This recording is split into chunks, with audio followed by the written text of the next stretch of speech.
Welcome to Why Don't We Dress for Dinner Anymore with our host, Teddy Krochman, senior style icon.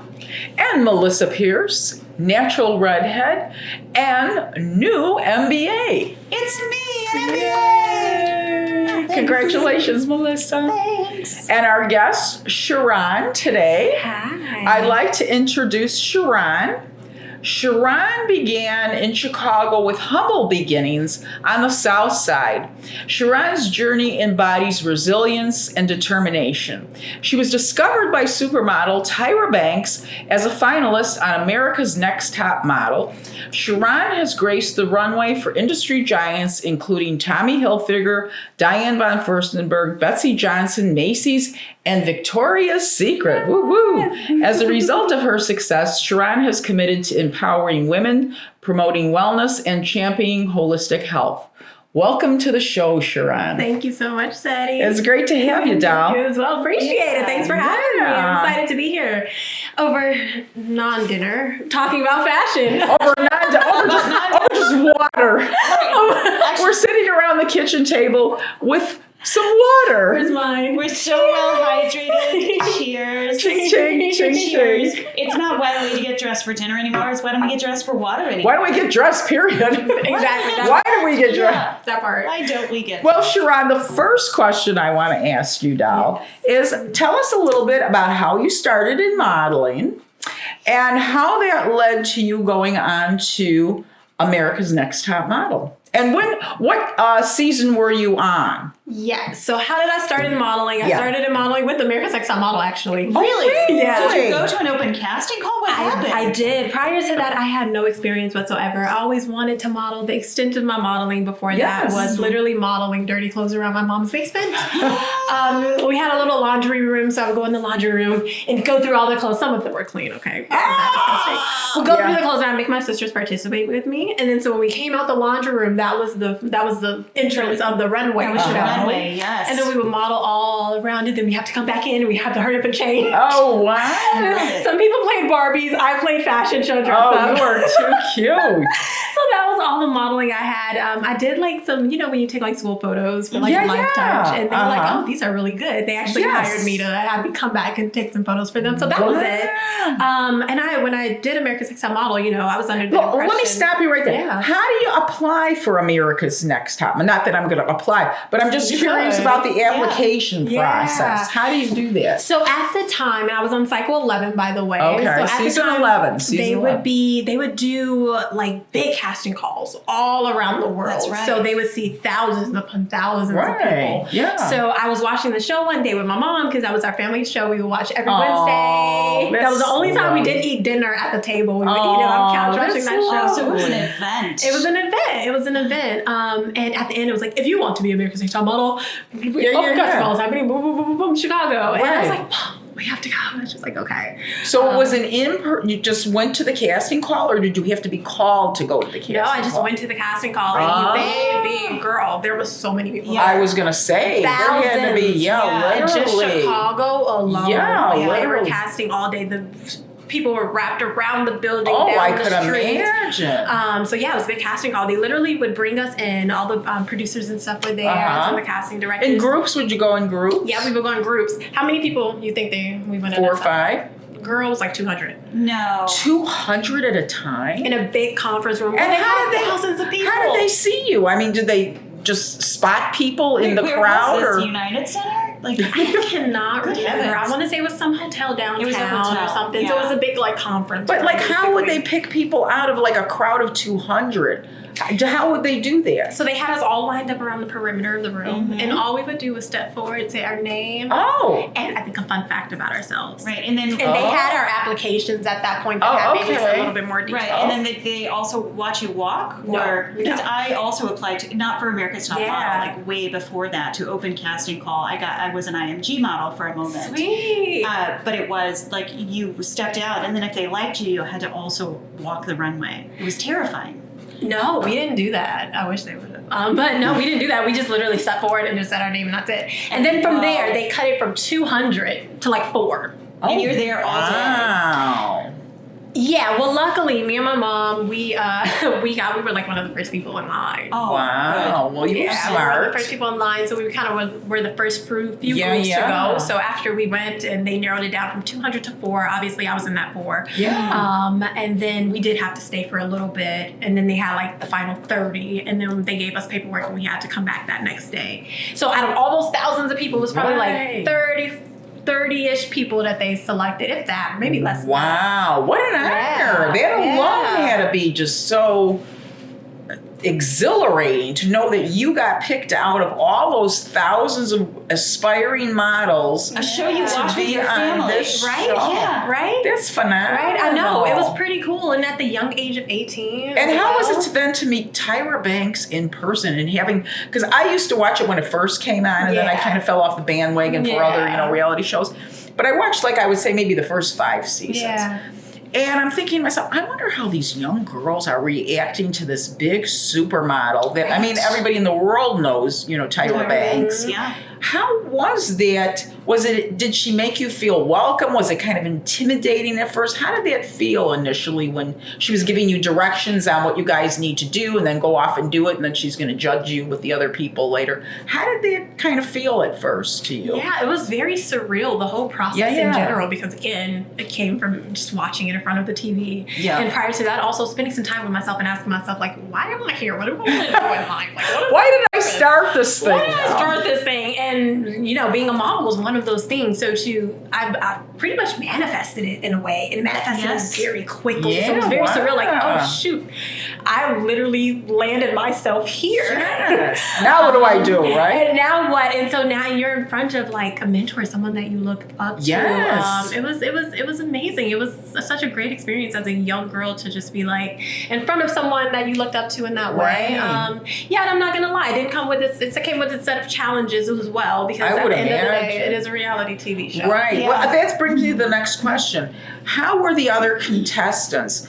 Did you get to know each other personally and like each other, or was it kind of backbiting? Kind of all competitive and, one trying to push the other one out? Or was it more kind of behind the scenes, which we don't see? Was it more like building relationships with other people? How was that behind the scenes? Yeah, thanks for asking. It wasn't so bad as they make it out to be in front of the camera. Yeah. Women don't always fight. Sometimes we chat and Yeah. we actually get along, and we actually And I was going to start a fight with you right now.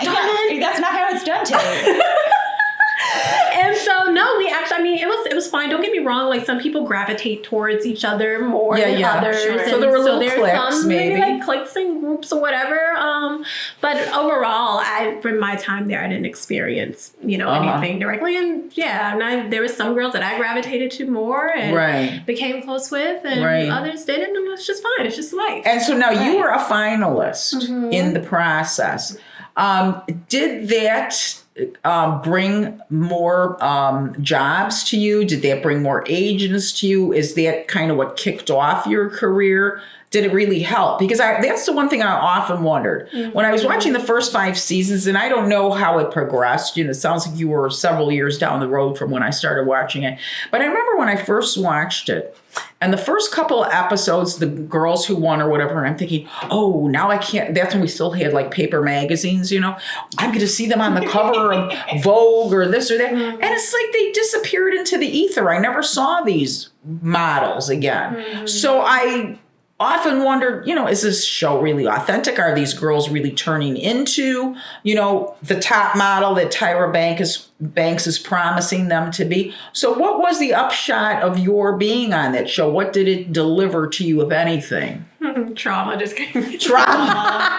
I would imagine there had to be some trauma involved in that. Was my phone ringing off the hook? No. Okay. Did I get agencies and a bunch of opportunities and modeling job from my experience on the show? No. Okay. So it really didn't do much for your career. Did it? No, so on the modeling end, not as much as I hoped. Yeah. I actually I didn't get signed until the first time I went to the agency and I stopped saying that I was on America's Next Top Model. Really? Because before I had believe it or not, before I got my first yes and my first contract, I went to 30 different agencies. Wow. And most of them I was, making it known that I was on America's Next Top Model. I had my top Well, you would think portfolio that would and be- everything. yeah. I thought that would help. And it actually was the opposite. It's not really respected in the industry like people, thought it was at the time. Yeah. It's not, it's kind of frowned down upon a little Right, bit. because that's reality TV, not modeling. It's not the work. Exactly. But in my mind, I thought I was going Oh, through wow, a yeah. mentorship process, or Yeah. I was going to get mentored by Tyra. Right. But it was a TV show. So even when you say how was it being with her, Right. it was TV, So Yeah. we didn't really get personal She time engaged with you just or when she was on mentorship. set. Exactly. Right. So really, what Yeah. you learned was TV. I learned TV.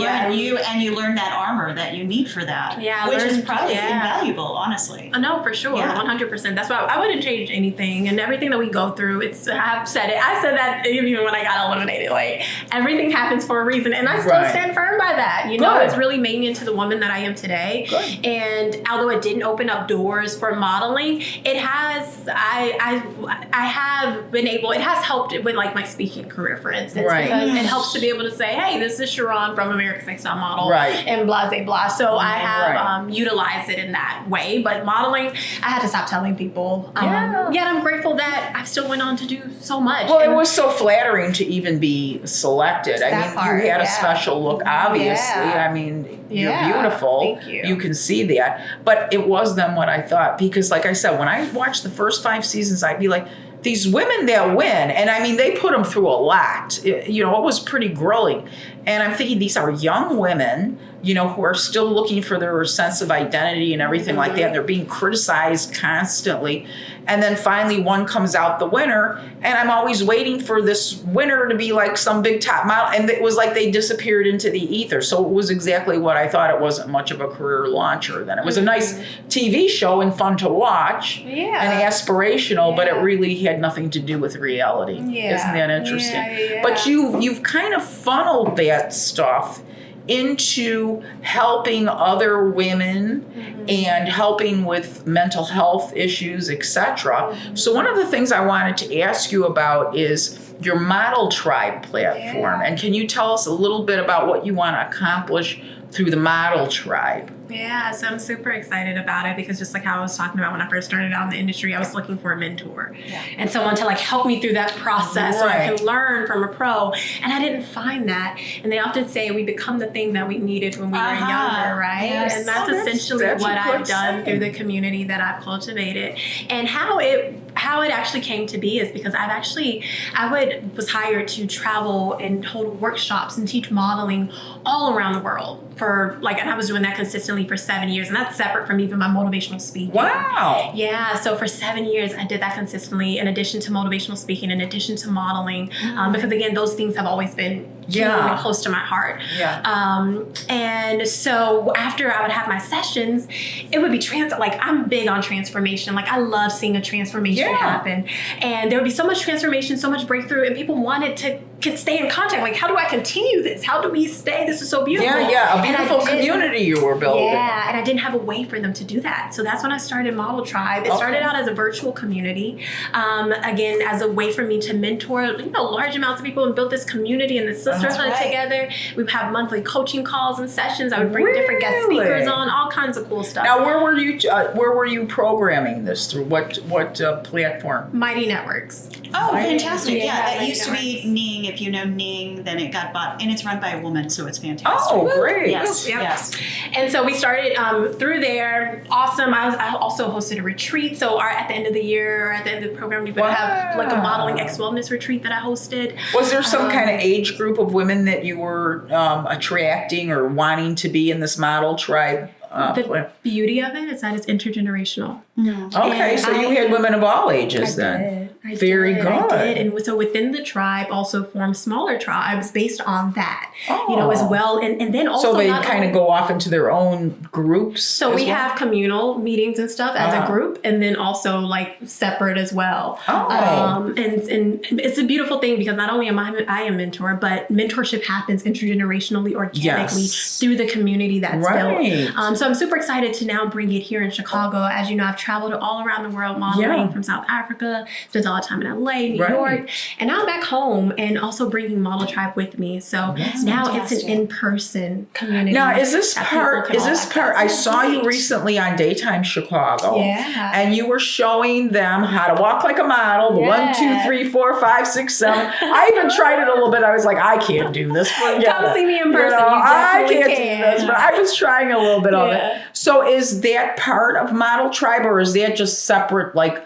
workshop classes you can take? No, that's a part of it because not only is it a beautiful community and sisterhood, but it's also a school. That's right, because you were teaching modeling. Yeah, so I still do that to this day. Yet, what I'm also doing with it is destigmatizing modeling. A lot of times when we think about modeling, we think about doing it professionally, like if you're taking classes. But we take dance classes all the time, right? Or heels classes to come into ourselves and femininity and stuff. Exactly. And modeling, Poise. Exactly. And modeling is such a great tool for that as well. It's such a great creative expression. A lot of the coaching and mentoring and teaching that I do with my workshops emerges modeling. Again, everything's a merge of fashion and wellness. And also life skills, leadership, confidence, self-worth we can learn through modeling. The confidence for sure. How to wear your own body. That part. When you think about it, think about, learning how to walk like a model, basically how to make an entrance into a room gracefully and feel confident about it. But also what's very interesting is just having a million pictures taken of yourself. When I first started out on Instagram, I have an Instagram page too. I started on Instagram. When I look back at the first pictures, they're laughable. They're so funny. And it was only taking pictures between me and my husband. So it wasn't some strange photographer that I had to, pose in front of or whatever. But even in front of my husband, I felt self-conscious. I felt awkward. But as you keep doing it, taking thousands and thousands of pictures. And then I remember I've had two. One of the professional photographers that reached out to me to take pictures, I was like, okay, this is an opportunity, Teddy. Do it scared. Always do it, but do it if you do it scared, right? But it's so funny that I went to this strange man that I'd never met before. He just said, Teddy, I want to take some pictures of you. It was the 40 over 40 thing. And I'm standing in front of him and I just started to naturally fall into poses because it becomes part of you. So that posing becomes, instead of posing, it becomes the natural flow of your body. Right. And even the second group of pictures that I recently took with Marcus, I was like for clump the day before, I was like, oh God, why did I agree to do this and what? But the minute I went, he was a sweet guy. We took pictures, very nice. I mean, it was just like a natural kind of a thing. So that skill, I think, which like you said, many people look at as maybe being superficial or self, indulgent or whatever, really does. It really truly does build your confidence. Right. I would imagine as your body changes, like now me, I'm 40 pounds heavier than when I was a model. I'm like, ooh, I don't pose anymore. I don't do those things. I feel awkward. And I was like, oh, I should probably just go to your modeling school and learn how to work with this. Right. Exactly. Right? You would probably do great. This. Probably. But it's like knowing that, But you haven't done it for so long. Right. And I haven't done it in this body who has had 3 children. Who's done living. It's different. A real woman's body. I mean, it was a real woman before. Well, but I mean, a 20-something. Yeah. In my teens and 20s, I got away with a lot more. Everybody does. Everybody does. That's beautiful. And discovering who is she? Who is she? In this now, in this moment. She's still a baddie. She's still got something. Exactly. She's still a model got it. Of something. Right. I firmly believe, like, at Model Tribe, I'm big on, like, we're all called to be models of something. Exactly. Oh, very nice. Before I was ever signed or a fashion model, I was a model of confidence. I was a model of grace. There's so much that we overlook, and so no, Right. you're a model. Right. We are. So it's about tapping into that and figuring that Right. out. And we don't realize how many of us are disconnected from our bodies. Right. And that's literally what And this that's work right. is for me. No matter what age you are, Yes. we're always evolving and metamorphosing Yes. and growing. And it's just like in business. If you don't grow and evolve with the changes and get to know that and fall in love with that. Right. And you become locked in. Because like you said, Sharaun, everybody has some form of beauty within them and outside of them. And if you know how to tap into that, other people will notice it as well too. But if you're locked up, you're tense, I'm not this, I'm not that, you're just this bundle of insecurities, people will see that as well too. Well. And imagine when you did that first photo shoot. Oh. If it was a session instead of an actual photo shoot, but we were still doing photos, and you had like a therapist or a spiritual advisor there with you, like, okay, what's happening right now? Right. What's coming up for you right now? Yeah. Okay, let's talk about that. Okay, and then we work through that. Yeah. And then the modeling is the integration Becomes more fluid. and the practice of it, and that's beautiful that you got to that point, because what you were speaking of before is going from performing to embodying. Yes, and it felt very performative initially and felt fake. Yeah.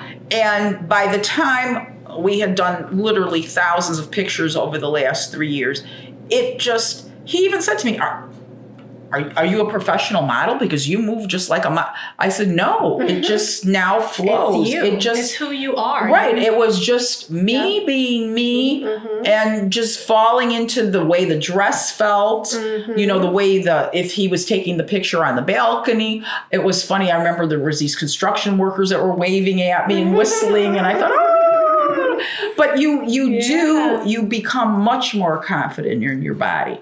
And on that same vein, because we were also talking off camera with Erica about this, but the way you dress. Hey, Erica. Yeah, we were actually off camera. Too bad we didn't get this part of the conversation on camera. But off camera, we were talking with Erica Severson about this. But how you present yourself really has a lot to do with your mental health as well, too. How you dress, how you present yourself to the world really has a lot to do with your emotional health and stability. And I know that you do a lot of speaking engagements talking about anxiety and depression and the way that you can manage it through meditation, mindfulness. I think you do Reiki, you do tapping. Yeah. So tell me how you got to be a speaker in that particular area. Did you have your own personal struggles with anxiety and depression? How did you learn the techniques that you're teaching others? Can you give us a little bit more of the background about that? Thanks for asking. So interesting enough, it actually came immediately after my experience with America's Next Top Model.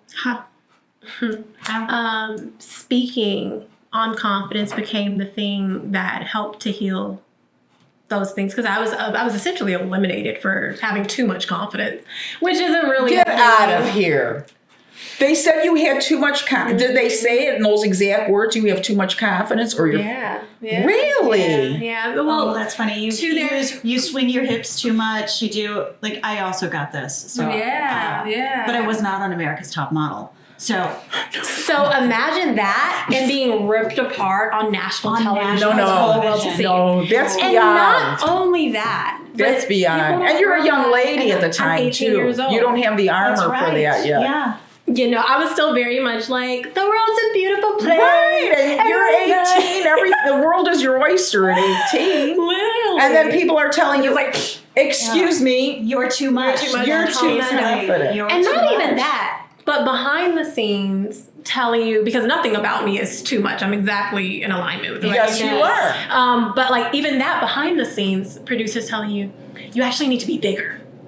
Tyra loves your confidence, but the camera makes you look smaller. So be bigger. Make sure you're the first one everywhere. Because naturally, my type of confidence is sometimes it's silent. It's a real betrayal. You know, I don't. Yeah. It was a betrayal. And knowing that I have and carry a silence confidence, sometimes it doesn't always need to speak. I'm very observant. But then being told that you need to do, I'm like, okay, maybe you're doing something new. You're like, I got to do something new. You're learning. Okay, maybe I'm too small or I'm too recluse. So you're being told to be bigger and grander and and then you do that, and that's why you're eliminated. So again, reality is like reality, but things are promoted behind the scenes and pushed in a way. And you know what's kind of unfair about manipulated. that? Let's just say yes, she was manipulated, because you could see that they told her be big, be grand, and then that was the exact thing that she got kicked off for. Sure. So you could see it was almost like a scripted thing. Mm-hmm. Like it was like, okay, the next one that's going to be eliminated is Sharaun. Let's set her up for this.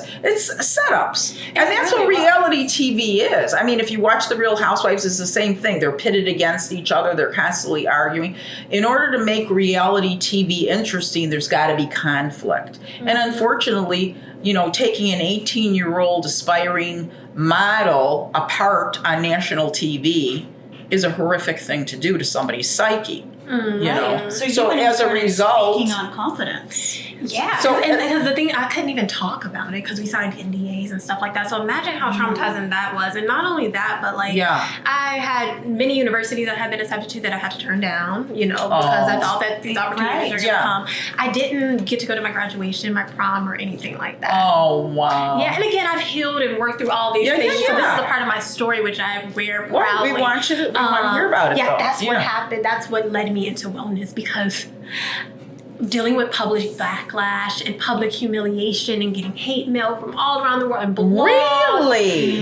Yeah. I can't. It's been a journey. It's been a beautiful journey, though. But that was difficult, So did you go to therapy? Did you go? How did you work through that? Yeah, having everyone think you're a certain way. So a number of ways. I'm so thankful for my mom. Always important Sounds like to have she was people a that are great close support to you. for And you. everyone was kind of like turning their back in ways. Mom was like, "No, I know more, and I know that's not how that happened, and I know." Yeah, that was that's not my daughter. I know, and so it was beautiful to have her support there.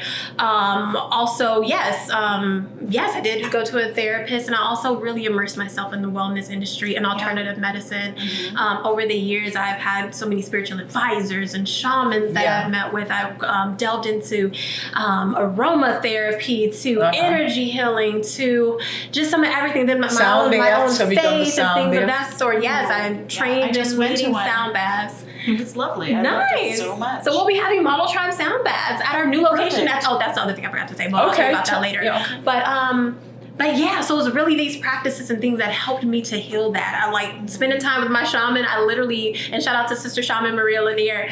We went back to that time period in my life and saved that younger me and embrace it. It's just so much, and absolutely powerful. How long would you say it took you to, after this whole America's Top Model traumatic stuff that happened, how long would you say it took you to finally get to a place where you felt healed from that wound? From that. Yeah. Or that you could move from that wound. Yeah. I mean, there were stages of it because, again, after a few months, I was like, all right, Sharaun, you can't be depressed anymore. Right. You need to get up. You need to get back out there. And thank God I did, because my first contract that I signed, it ended up being the same contract you would win if you were on America's Next Top. If you won America's Next Top Model. Oh, that's ironic. There you go. Well, again, what's for you is for you, and no one can take that away from you. And thankfully, that happened after I was like, nope, you got to get back out there. And so you did. Yeah, and so I did. So it happened in stages, there was every stage I would unlock and remember a different part of myself that was kind of shut down because of the experience.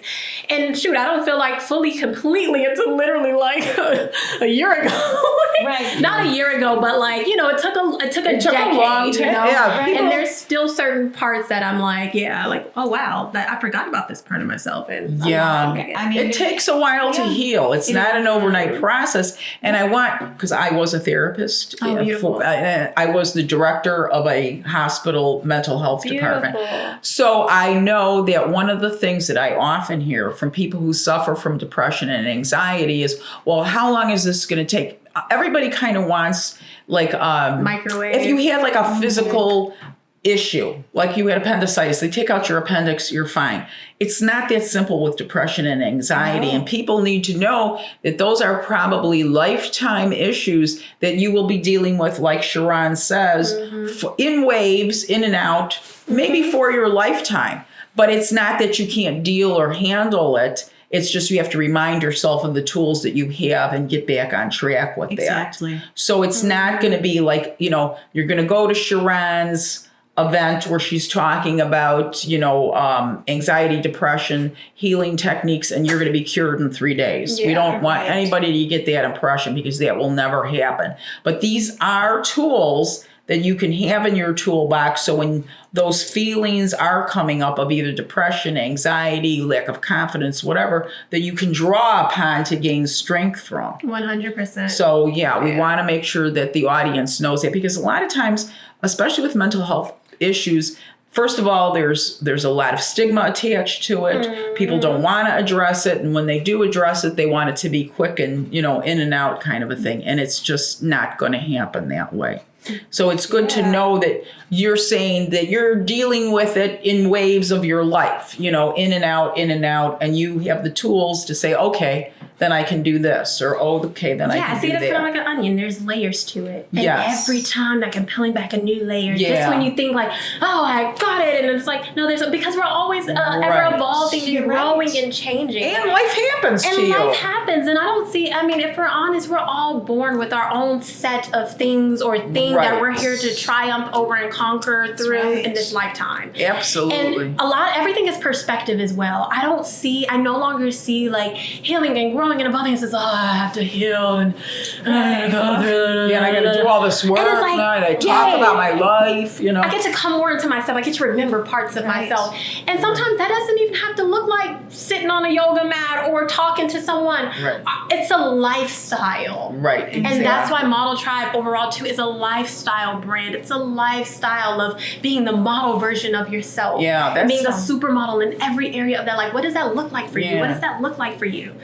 And reconnecting with your love and with the things that you love and that bring you joy. It's a lifestyle, and it can be fun. It sounds like a wonderful concept. Yeah. How can you tell our audience, if they want to get involved in Model Tribe, how would they be able to do that? Yeah, so I'm super excited that we have a new physical location now. Oh, okay. In Chicago. Well, give us the address, and we'll also put it down in the description area too. Thank you so much. So Model Tribe headquarters is officially located at the iconic Water Sour Place. Oh, wow. On Michigan Avenue inside a Fashion Bar Studio. So it's a beautiful area. Which floor is this? It's on the 3rd floor. Excellent. It's on the 3rd floor, and there's out of the space we have a full runway area where we actually practice that. We have a full photo shoot area where I work with women in their confidence and stuff like that. It's emerging fashion and wellness. We do that in an intimate setting and a real backdrop photo shoot area. Right. There's so much happening there, so I'm super excited. So come and see me at the Water Tower Place, 3rd floor, inside a fashion bar.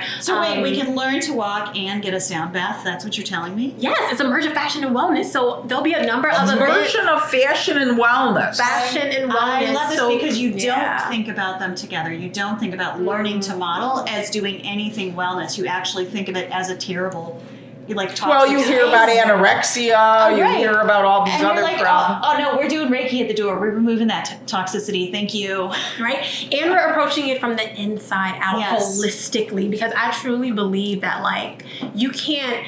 It's performative if we just try to let me just be what I think I'm supposed to be. Or confidence. Perform. And I can even say doing that in those top model days and stuff when I'm told to what does confidence look like? I need to display it better.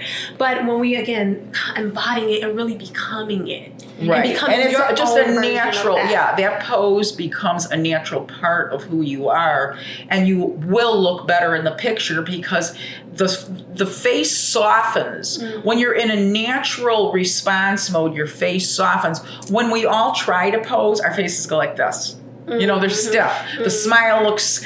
I remember every time I'd look at a picture, I'd say, and my husband would always say, Teddy, you're trying too hard. You're smiling too hard. You don't smile that way. Relax your mouth. And I try to relax my mouth and I'd be going, it's a little drool. Right. Because it wasn't natural for me. But when it became natural, your body just kind of falls into it. Yeah. You know, and you can take the same picture over and over 100 times because it's a natural pose or face for you. That's what I love. I love seeing women come in like, I'm not sure who this new Oh person yeah, is. that's a natural. That's and then a once natural they response. find that, oh my gosh, Yeah. I love it. I love it. I love it. Okay, and then it's like, now let's sustain that. So I hold group classes where we can do it in a group setting, and I hold a lot of one-on-one sessions as well. People can find out more information at themodeltribe.com. At themodeltribe.com. Themodeltribe.com, and also Sharaun.com. You can just find out more about me, and that's We'll have all that down in the description, so in case you R-A-U-A. forget, it's right down in the description. We'll put all that. What sounds fabulous. I mean, and you sound like,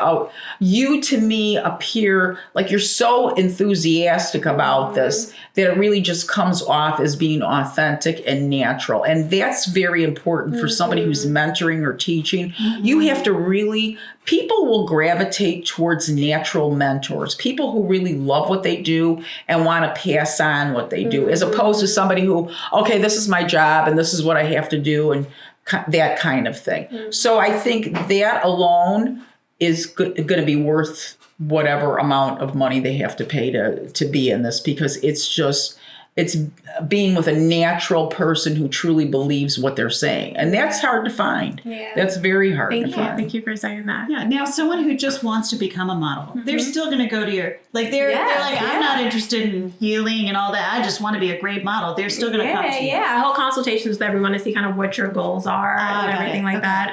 So yeah, I just want to, I customize a plan and a mentorship package that's just for them. Now, if stuff come up, now we still gonna talk about it. Watch out. That's okay. We still gonna talk about it because I don't want to, again, when we talk about the anorexia and different things like that. You don't want people being traumatized. Right. You don't want people being traumatized or pushed backwards into themselves because they don't feel confident that they can take the direction that you may be giving them at the time or whatever. So it's good that you have that ability to tap into, okay, what are we dealing with right here now? Let's forget all this other stuff. What are you feeling or what are you dealing with right now? Yeah. Yeah. Where do you see yourself in the next 10 years? So you've started this, you've just got a space. Yeah. Are you envisioning this into the future, or is it going to be something completely different? How do you? No, I definitely see it growing and continuing to grow and evolve. I envision it kind of like, this is the closest thing I can, like, when we think about those like large dance schools, right? Yes. And there's kids get to come in again at a young age, and every week or bi-weekly or whatever, they get to take classes. And so we see a bunch of different women and girls of all ages coming through and coming out better, coming through and coming out and having something that they can walk with them consistently through life. And not just a fun creative outlet, but a community. Right. And then what's built and what's formed through that community, the things that we create, the healing that happens, the things we create out in the world through that community. There's strong power in sisterhood. There's strong power better together. Yes. And miraculous things happen when we all come together. Absolutely. And again, I'm big on mentorship, not just me mentoring people, but I've always sought out mentors myself. So that component of connecting mentees with mentors is huge. That is very huge. And there's so many women of all ages, older, like that's coming into, maybe they're just dealing with menopause and they're getting to learn, and to be able to have support. Their body's really changing. Women that. in their age range that they can talk to, and then we can also come and you can come take your modeling class with your group as well, and we can be working through that as it pertains to us in that age, you know? And just I just see it just truly growing, and even outside of that, think of it like a Girl Scout of America, you know, where so just like a big evolution of the model tribe growing and maybe going to other states and other cities and that kind of So it sounds like a wonderful dream that you have, and it's actually real right now in Chicago, but the dream is to make it bigger, almost. In person, bigger. Yeah, I would say, I like to say it's a vision that's been given to me. It's just like it was my vision to become a model or to be on America's Next Top Model. Almost like it was naturally in you. Yeah, and even from that day, I always saw this vision. I didn't know how it was going to happen. All I did is answered the call and walked my path the best that I can, and it led me here. So the vision, it's a vision. It's not, sometimes dreams, it's like we're going after something big. No, it's a vision, a God-given vision that's been placed within me, and that's unfolding beneath my eyes every single day before my eyes. And so, that's that's the vision, and it comes. It sounds to me, Sharaun, like you're what I call a manifester. Yes. You're one of those people who has their sights set on something, and somehow you put those vibrations into the universe, and it just appears. Yeah. I think we've all had at some point things that have manifest for us, and we look back and we think, how the heck did that ever happen? You know, I used to dream about that or wish for that, but somehow we make it happen, you know, and it almost seems magical, yet it's not, because in reality, we did it ourselves. I mean, what's not magical about that, though? Come on now, that's super magical. Right. That's magical. And to make it even more magical, I didn't do it by myself.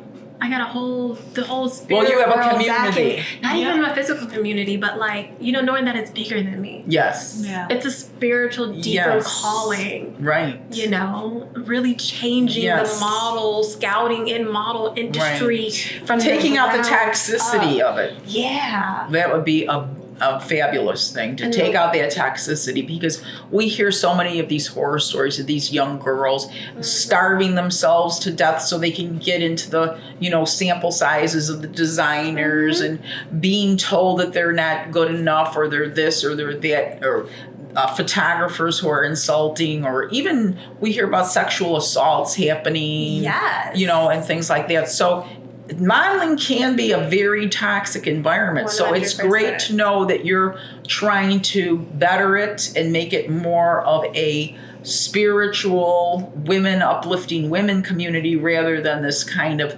competitive catfighting, almost very toxic kind of community that it can be. But you're not standing in that toxic space. No, and at preparing all. women to handle whatever it comes to. Because, I mean, I've had a long career, and I've dealt with every aspect of everything that you said. Yeah. All of it, I've seen it, I've done it, I've dealt Yeah. with it. Yeah. And the only thing that saved But me you and came kept me out on the afloat other end. is my connection to wellness. There is you my go. connection to myself. Is Because my you took connection care to of my yourself. intuition. Yes, Yes. that's wonderful. Well, that being said, you're phenomenal. Thank you. So And this is a fashion podcast. Yes! So we've got to get into the fashion weeds a little bit.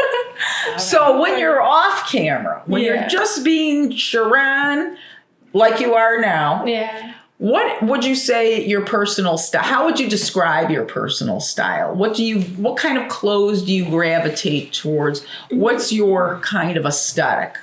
What's my kind of aesthetic? It's interesting because it changes so much. Uh-huh. And it's changed over time. And the more that I come into myself, the more that, I actually like this and I like that. Yeah. My aesthetic, I love color. Even though I'm not wearing color right now. You're wearing all colors. I know. I always say I love color, and then I'm always in black. Right? No, I'm actually, I love color. And I love balance in fashion. So like the structure meets the like flowy, or masculine aspects meets the feminine I like aspect, that, or like yes. baggy pants, but then I got a super cute, flirty, girly top up top. And so very like, it's like that merge of like that free spiritedness, but Right. also kind of like. You like the juxtaposition of, two what you'd think of as distinctly different things, and you blend them together. Like you said, masculine and feminine. Do you like to mix prints at all? I do. I love mixing Yeah. prints. I love color blocking and mixing colors together. I got some really cool pieces from Africa when I was there modeling. So I love like breaking those like tribal pieces. Oh, big, and just great like jewelry. cultural Yeah. like pieces. And it changes a lot too, because like sometimes I'm not feeling like, sometimes most times I'm like want to dress up and all this stuff. And then sometimes I want to put on some like baggy pants and just like a crop tee, super cute with like Yeah. a big fur and then like some little sneakers. And it's like such a vibe. But that It's sounds so fabulous cute. in and of itself. I don't know, but it's like, it's a different. It's a more casual vibe, but it Yeah. sounds like you're still put together. Yeah. So I would say that, your aesthetic is whatever you gravitate towards, and it sounds like you like a lot of different things. You're always well put together when you go out. Yeah, for the most part. Mm-hmm. Trying to But do you have a favorite? Except when fashion? we're around the house, then Yeah. the hair's clipped up, no makeup, and I'm in my PJs. That's not a put together Literally, look. I look like. No FaceTime for Teddy when she's at home unless you tell her. Right. But even now when I'm at home, I love cute pajamas. Yeah, I right? have cute But I love pajamas, my but I hair still look like a drudge. Right now. I look great every day. Oh yeah. Every day. What's your favorite fashion era or eras? Ew. Yeah. I know, because you like a lot of stuff. And why? And why? Ooh. The hard-hitting question. You We have ask hard-hitting every single guest question. this question. Let's What's see your which favorite? one do you think she's gonna land on? I don't know. It's like a slot machine in there. we ask the question, we pull, and it just ching, ching, Yeah. ching, and then. But we've had a lot of similar responses, so we'll see. Girl, okay. Right now is my favorite fashion era because I feel like Right it's now. a merge of right now. Right now, you are the first one to answer that one. Sharon has the most original answer. it's a merge of all the ages, and I Yes. feel like we see a little like 60s, 50s, kind of like peplum stuff, and then we see like some 90s stuff in there too. I love how they're all coming together to create. I feel like a Well, you are the first person that answered right now. That's amazing. Wouldn't you guess that someone who's come fully into alignment with themselves? Yeah. You'd be like, what time in history do you love? Oh, Yeah. it's this time because Right it's all now. the time. Me, I keep Yeah. wanting to go backwards. Put me in the 30s any day. Not really. Yeah. Not really. Yeah. In fantasy land. Because Yeah, the 30s was fantasy not a land. good time.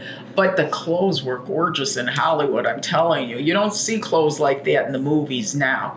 Yeah. But you're a right here and now kind of I girl. love what's going on in fashion. I feel like there's a fashion renaissance happening. Well, right there now. is. And we're about to birth a new thing that people in the future will be like, oh, I love the era of the, what is this era considered the... I don't know what this You're would be gonna call it the considered. revolution. That's Okay, what I it is. love the era of the revolution and The revolution is coming. 2025 when the da-da-da-da, like I love that, and Yeah. I feel like it's being birthed and it's happening from us collecting all these different. You know, you're right. things from, Yeah. like, You're all these right, different because you know what we were recently talking about, and I think that was in our episode that's airing today. Yeah. Melissa and I were talking about that. I had read in the New York Times that all the fashion shows, because recently was Paris Fashion Week, London, Milan, all that kind of stuff, New York in February, and a lot of the runways were showing faux fur or shearling fur, high glam. We've kind of done this quiet luxury thing for a long time. Very casual looks, athleisure, all that kind of stuff has been done for many, many years. In fact, that's one of the reasons why we call this Why Don't We Dress for Dinner Anymore, because of the casualization of the way people dress almost for everything. But I think you're onto something, Sharon, that we're about to, as you put it, birth a new fashion revolution, because it's starting to come out now even on the runways with the high luxe look, not hiding behind, just the very casual sports look, but the more glam kind of, it'll be a mix, my guess is, like you said, of a lot of eras kind of just blended together to make something new. Yeah, and a mix of ourselves. Yes. Right? Yes. So, I'm a multifaceted woman, not just in the things that I do in career-wise, but as a person. And that's why, too, sometimes, it's a little difficult to, okay, what is your fashion? Because it changes. Yeah. I shapeshift. I love that. You might not. She's you might a shapeshifter. I'm a shapeshifter. I love that. Spiritually and fashion-wise as well. Yeah. You might see me tomorrow, and I might have box braids going back and be in some, Yeah. I don't know, it just might be different. Right. And that's me in a different way. And I think someone who's really embodied that beautifully recently, Doechii.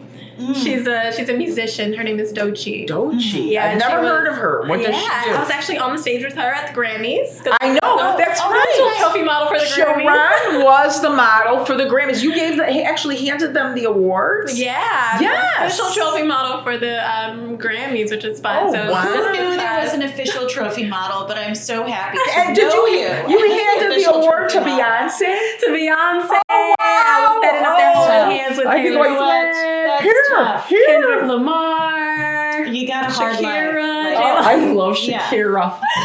Both hip. Uh-huh. Okay, so who's Doechii now? I'm So not up to the most Doechii, recent. if you don't know her, then now you know. She now is I know. I gotta young, look for her. fabulous recording artist, rapper, singer. She's so eclectic with her style.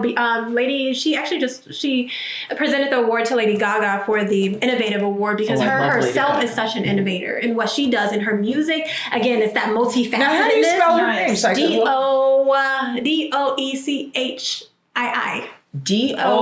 Doechii. I gotta remember that. Like mochi, like the Yeah, Doechii. Yeah. And so look at her looks at these recent like Paris Fashion Week and stuff like that, every single day it was a different look and like a different person, and I love it because I'm like, that's so me. That's so me, and So she's not a signature look kind of a gal. She's more like eclectic. I think, you know, what's the mood for the day? I'm high glam today. I'm rapper look today. I'm what ever. So she was boho one day with no shoes on and flowy boho look and poker like, and then she was like, super I love it high all. glam and high fashion and had a different wig on. Even like I love it all. Like, fun. Yeah, you know what? I have decided to call this type of person. It's a type of person. It's a multi-passionate person. You have those people that just run on one track, and then you have people who take every track. Yeah. And I'm like, oh, that's the multi-passionate. Yeah. I'm a multi-passionate You dresser. are. You I'm are. a multi-passionate person. You are. You are. But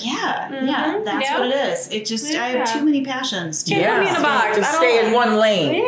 There's not one era. There's not one fashion sense. There's not one style. Like, no, it's a bunch of stuff. And some people are really focused on that. And I'm like, wow, I don't know how they do that. And I was like, oh, I don't have to do that. Yeah, and that's fine for some people, but like, we have options. We don't have to. I think that's right. And I think people who do that are actually very good at staying in that lane, and they really explore that. There's a depth to it. And I was like, oh, I want the breadth. Yeah. Right? I need that. You need all of it. Like, remember Joanna Grange? She was she's a social media manager. She owns a social media company called Oak Street Social. And she was a little bit similar in her answer because we were asking her about the eras, what type of, and she was, I'm there for all of it. I just love it all. So I think, again, a very multifaceted person who just, is there, appreciates every kind of look, and can see part of themselves in each of those looks. I think we just created a new word, multi-fashionable, multi-fashionate. Multi-fashionate. We're multi-fashionate. It's being ambidextrous. We are calling this episode the multi-fashionates. Multi-fashionates. And that's what we're going to be like, the multi-fashionates. So it's going to be like, like the Supremes, we're like the multi-fashionates. And every day you guys come on the podcast. You guys look can you sing Sharaun? Because I can't. Like, we are dream girls. We'll be the background. We're multi-fashionate. And that's great. We just discovered a new word. We're multi-fashionate. She manifested. There she is. Manifested a new word. She's magical, Sharaun. There she is. Magical Sharaun. All right, Sharaun. We got to wrap this up, as lovely as this bubble of magic has been. And we're going to ask you the same question we ask at the end of every episode, because it ties into our theme. Why do you think that we have become overall such a casually dressed society?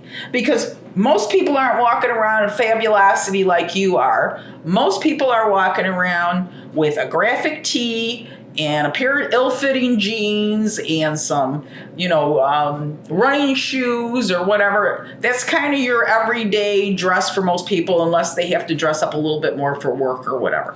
So why do you think that we've become, I would say, Melissa would say, in some ways, a less fashionable society? Many people go to weddings very casually dressed. I remember there was a time when you would not dare to go to a wedding in blue jeans. Now you see people showing up in blue jeans or going to the opera in blue jeans with a backpack. Why do you think we've become so casual in the way we've dressed? Why do you think this society has gravitated towards that? I think we've become very casually dressed because society, the systems in place has created it that way. It's designed that way. It's not designed for us to be individuals. It's not designed for us to be connected to ourselves. It's not designed for us to have the free and the playtime to discover what that is, or just to play in fashion in general.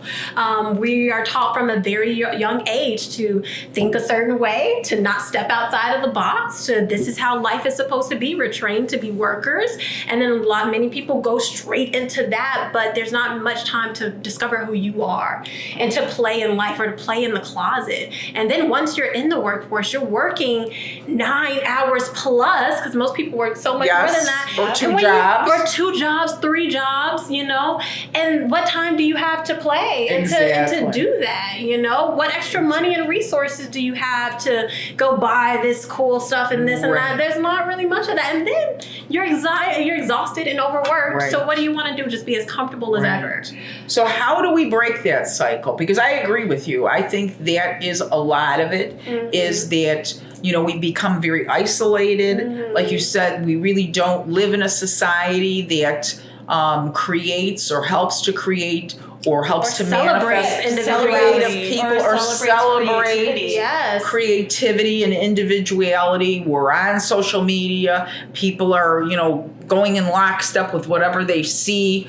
So there's not a lot of individuality. So how, in your own thoughts, do you have any kind of answer to how we break that cycle? How do we celebrate people being creative in the way they dress? And it doesn't have to be expensive. You know, it does, but like you said, there's so much time eaten up by just existing, you know, by just being able to put a roof over your head, pay the rent, you know, buy your groceries, that kind of thing. The fashion is always considered a secondary or tertiary level thing. It's not something that you need. It's something that you may want, but it's not something that you need. But when we're talking about mental health, we're talking about expressing individuality. We're really talking about something that is good for you. Actually, being fashion conscious is very healthy for you. So how would you solve it? How would you say that? What are the things that you see that society needs to break the cycle and to get us to a place where people care a little bit more about the way they look, that people are having fun with the way they look? Yeah, there's a number of things, and I can go in so many different directions with that. I'll start with, you said celebrate. That's key. Let's start celebrating each other. When we see a beautiful woman walk into the room, instead of making her feel bad or saying she's overdressed or this, and we get intimidated within ourselves, let's check ourselves and figure out why that is. What did I do wrong? Each other. What did I do wrong? Let's celebrate each other. Great, let's celebrate that. Sometimes Right. our community can be so like crab in a barrel in certain ways where Yes. we don't want anyone to find themselves to be individuals. It's like, let's celebrate each other. As a society, as a whole, we need to look at the systems in place. Yeah. This shit No, you isn't could working. say- This shit isn't working, you know, and it's not good for our overall mental health. As a society, what does it profit us that the society is prospering, but as the people are breaking down and deteriorating? Exactly. And then as individuals, we need to reclaim that. We need to prioritize our wellness and our self-care. Fashion is wellness. Fashion is wellness. It is. And and we need to fall back in love with ourselves and life again and give ourselves permission, even when no one else, you know, celebrates us. We have to celebrate ourselves and prioritize ourselves enough to wear that thing that we want to wear or to explore, you know, play dress up again. Yes. It does wonders for your mental health and for It life. does. And your mental health is just as important as your physical health. In fact, sometimes more important, because your mental health can actually affect your physical health. It can affect your heart, it can affect your lungs, it can affect your blood pressure. It affects a lot of things. A lot of people, you know, they overeat to fill that void, you know, so they're putting stuff in their mouth. They don't even know what it is they're eating. You know, have you ever eaten something and you say to yourself, I don't even remember eating that? You know, and it's getting to the point where we're not aware of the life that we're living. We're just kind of doing rather than being. And speaking of that, next point, which I talk a lot about, it's time for us to prioritize the feminine energy within us as well. We all have masculine and feminine energy, and there's been a over obsession with the masculine energy. Right. But the feminine energy is that creativity. Yeah. It Look at our is the current being. government. Who's overly masculine? Yes, exactly. What kind of toxicity does that? Yes, exactly. And when women were finally getting educated, more of us were going to college. Now we have more women actually in college than men. You know, we had to emulate men initially. You know, when I first went into the professional world, it was wear this blah suit, don't stand out too much. Don't wear bright colors. It was again, You know, you're too much. You need to just fit in, blend in. Don't look feminine. Look as masculine and be like one of the boys as you can. And like you said, Sharaun, it's time for us to break that cycle and start to have that feminine power and that feminine energy, because that is our secret power. Which That is a our community secret power. building, nurturing energy. Right. That Because- brings people together. Going back to Model Tribe, it all back goes to back. Model Tribe. Model Tribe is going to be part of that, breaking the cycle of becoming not only individuals, but becoming a tribe that supports each other of Listen, women. guys, Model Tribe kills fastest. Don't forget. Period. Period. There you go. Well, thank you so much, Sharaun. You have been a fabulous, fabulous guest. We love you to pieces. Thank you for having And me. we can't wait to see what else life is going to bring for you, because I can just see the world is your oyster. Yes. Thank you. And so as we wrap up the show, we're going to ask the same question we always ask. Oh, you looking at me? Teddy, why don't we dress for dinner anymore? I don't know, Melissa. Why don't we? I don't know. We're going to start today. Right, Sharaun? That's right. Yeah.